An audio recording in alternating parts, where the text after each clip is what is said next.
राज्यातल्या अनेक भागांमध्ये पुढचे काही दिवस अवकाळीचा पाऊस थैमान घालणार आहे, तर अनेक ठिकाणी उष्णतेची लाट येणार असल्याचं सुद्धा हवामान खात्याने म्हटलंय। त्यानुसार नक्की कुठे काय स्थिती असणार आहे, अवकाळी पावसाचा धोका कुठे कुठे असणार आहे आणि हीटवेव्हचा इशारा कोणत्या कोणत्या जिल्ह्यांना हवामान खात्याने दिलाय, हेच आपण या व्हिडिओच्या माध्यमातून पाहणार आहोत। नमस्कार, मी छाया आणि आपण पाहताय वेदर रिपोर्ट। तर वातावरण नेमकं कसं असणार आहे हे समजून घेताना आपण सॅटेलाइट इमेज बघणार आहोत, ज्यातून नक्की वातावरणात कशा पद्धतीने बदल होत आहेत ते आपण समजून घेऊ शकतो। तर इकडे आपण बघू शकतो की पूर्वेच्या दिशेने वादळी वारे जे आहेत ते पुढे सरकत असल्याचं बघायला मिळतं। इकडे आपण बघतोय की अरबी समुद्रातून पूर्वेच्या दिशेने जे वादळी वारे आहेत ते अतिशय वेगाने पुढे सरकत आहेत आणि पुढे सरकत असताना जमिनीवरून ते पुढे सरकतात, त्यामुळे हा जो भाग आहे इथे मोठ्या प्रमाणात ढग दाटल्याचं आपल्याला बघायला मिळतंय। याचबरोबर इकडून सुद्धा पाकिस्तानकडून वादळी वारे जे आहेत, अवकाळी पावसाचे वारे जे आहेत ते इकडे महाराष्ट्राच्या दिशेने सरकत असल्याचं सुद्धा बघायला मिळतंय। त्यानुसार आपण बघतोय की इथे मोठ्या प्रमाणात वादळी ढग दाटलेले आहेत, अवकाळी पावसाचे हे ढग आहेत। आणि इकडे उत्तर भारत बघितलं किंवा नॉर्थ ईस्ट मधले राज्य बघितले तर तिथे आता काय स्थिती आहे, तर तिथे आता सुद्धा पाऊस पडतोय, अनेक ठिकाणी बर्फवृष्टी सुद्धा होतीये आणि ह्या सगळ्याचा परिणाम म्हणून सध्या महाराष्ट्रावर हे ढग दाटल्यामुळे पुढचे काही दिवस पाऊस पडण्याची शक्यता असणार आहे। नक्की कुठे कुठे काय स्थिती असेल ते पुढच्या ग्राफिक्सच्या माध्यमातून आपण पाहणार आहोत। तर यात आपण बघू शकतो की भारतभरात पावसाची शक्यता असल्याचं हवामान खात्याने म्हटलेलं आहे। इकडे आपण बघतोय की महाराष्ट्रावर खास करून मध्य महाराष्ट्रात पावसाचं सावट असणार आहे, अवकाळीचं सावट असणार आहे, तसा ढग इथे आपण बघतोय। याचबरोबर आपण पाहिलं की उत्तर भारतात काय स्थिती आहे, तर उत्तर भारतातही ढग दाटलेले आहेत, नॉर्थ ईस्ट मध्ये सुद्धा ढग दाटलेले आहेत। नॉर्थ ईस्ट मधले जे राज्य आहेत तिथे मोठ्या प्रमाणात अवकाळीचं सावट असणार आहे, तीव्रता अधिक असणार आहे इतर राज्यांच्या तुलनेने अवकाळी पावसाची ह्या पूर्वेच्या राज्यांमध्ये, आणि महाराष्ट्रावर सुद्धा अवकाळीचं सावट असणार आहे।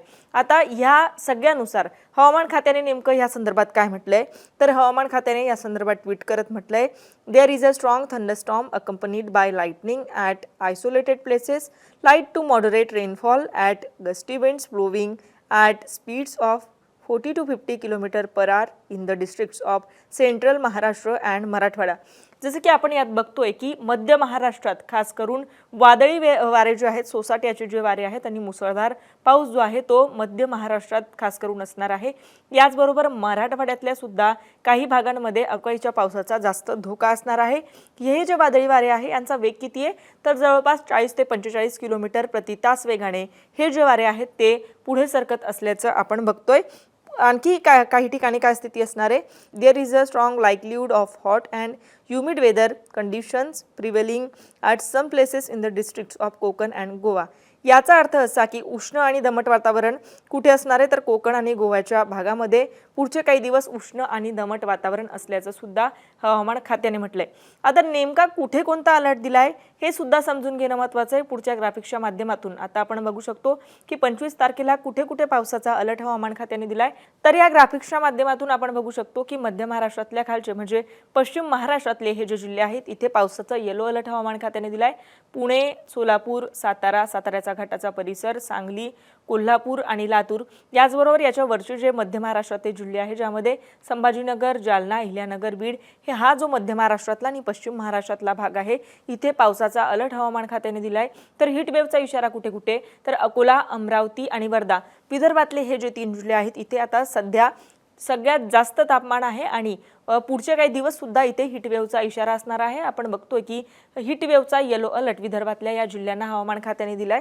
याचबरोबर कोकणात काय स्थिती आहे, तर मुंबई, ठाणे, रायगड आणि रत्नागिरी हा जो पट्टा आहे कोकण किनारपट्टीचा, या पट्ट्याला सुद्धा हवामान खात्याकडून हीट वेव्हचा इशारा दिलाय। हीट वेव्हचा येलो अलर्ट हवामान खात्याकडून वर्तवण्यात आलाय। तर पावसाची कुठे कुठे स्थिती असणार आहे, अवकाळीचा धोका कुठे कुठे असणार आहे ते आपण पाहिलंय। याचबरोबर हीट वेव्हचा इशारा कुठे कुठे असणार आहे ते सुद्धा आपण बघितलंय। या सगळ्यानुसार आता नेमकं तापमान किती सेल्सिअस पर्यंत जातंय ते सुद्धा समजून घेऊयात। अकोल्यात आता 45 अंश सेल्सिअस पर्यंत तापमान गेलंय आणि आपण बघतोय की आता आणि याचे पुढचे सुद्धा काही दिवस हीट वेव्हचा इशारा अकोल्यात असणार आहे। आता अकोल्यात किती तापमान आहे, तर 45 अंश सेल्सिअस पर्यंत तापमान अकोल्यात आहे। अमरावती सुद्धा हीट वेव्हवर आहे आणि अमरावतीत आता तापमान किती आहे, तर 44.8 अंश सेल्सिअस इतकं तापमान अमरावती जिल्ह्यात आहे। वर्ध्यामध्ये किती तापमान आहे, तर वर्ध्यात 44.4 अंश सेल्सिअस पर्यंत तापमानाचा पारा गेलाय। वर्धा सुद्धा हीट वेव्हच्या अलर्टवर आहे। याचबरोबर विदर्भातले इतर जिल्हे तिथे काय स्थिती आहे तर चंद्रपूरमध्ये 44 अंश सेल्सिअस, यवतमाळमध्ये सुद्धा 44 अंश सेल्सिअस, नागपुरात 43.4 अंश सेल्सिअस, वाशिममध्ये 42.6 अंश सेल्सिअस, छत्रपती संभाजीनगरमध्ये 41.6 अंश सेल्सिअस, सोलापुरात 41.4 अंश सेल्सिअस. तर इकडे कोकण किनारपट्टीचा जो भाग आहे तिथे सुद्धा हीटवेव्हचा इशारा दिलाय. तिथे आता काय स्थिती आहे तर मुंबईमध्ये 35.6 अंश सेल्सिअसपर्यंत तापमानाचा पारा गेलाय. रत्नागिरीत 36.3 अंश सेल्सिअस इतकं तापमान आहे. नाशिकमध्ये काय स्थिती आहे तर नाशिकमध्ये 39.6 अंश सेल्सिअस, कोल्हापुरात 37.2 अंश सेल्सिअस आणि माथेरानमध्ये 36 अंश सेल्सिअसपर्यंत तापमानाचा पारा गेलाय. म्हणजे आपण बघतोय की महाराष्ट्रावर सध्या दुहेरी संकट आहे. अनेक ठिकाणी हीटवेव्हचा इशारा हवामान खात्याने दिलाय तर अनेक ठिकाणी अवकाळी पावसाचं सावट असल्याचं सुद्धा हवामान खात्याने म्हटलंय. आता उद्या नेमकी काय स्थिती असणार आहे 26 तारखेला तर 26 तारखेलाही महाराष्ट्रातल्या अनेक भागांमध्ये काही ठिकाणी हीटवेव्ह तर काही ठिकाणी अवकाळी पावसाचा इशारा दिलेला असणार आहे.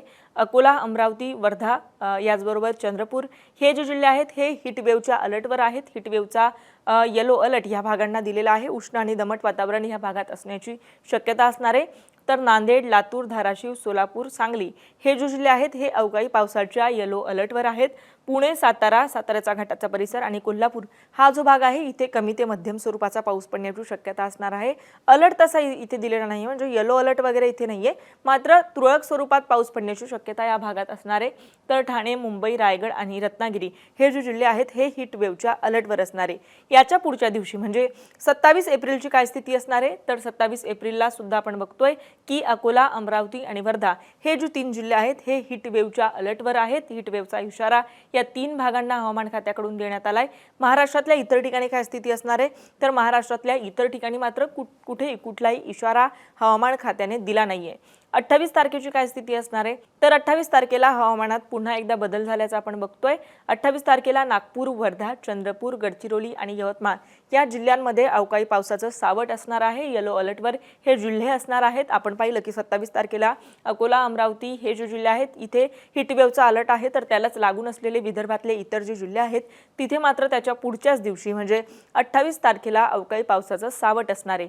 29 तारखेची काय स्थिती असेल तर 29 तारखेला मात्र महाराष्ट्रातल्या कुठल्याही भागाला कुठलाही अलर्ट दिला नाही, मात्र लातूर, धाराशिव, सोलापूर आणि सांगली हे जे 4 जिल्हे आहेत इथे तुरळक स्वरूपाचा पाऊस पडण्याची शक्यता असणार आहे. तर अशा पद्धतीचं वातावरण पुढचे काही दिवस असणार आहे. आपण पाहिलं की जवळपास 40 ते 50 किलोमीटर प्रति तास वेगाने वादळी वारे जे आहेत ते पुढे सरकत असल्याचं बघायला मिळतंय आणि ते कुठून सरकताय तर मध्य महाराष्ट्रावरून ते पुढे सरकताय. त्यामुळे मध्य महाराष्ट्रातल्या आणि त्याच्या खालचे पश्चिम महाराष्ट्रातले जे राज्य आहेत तिथे अवकाळी पावसाचा जास्त धोका आहे, अवकाळी पावसाचं जास्त सावट आहे.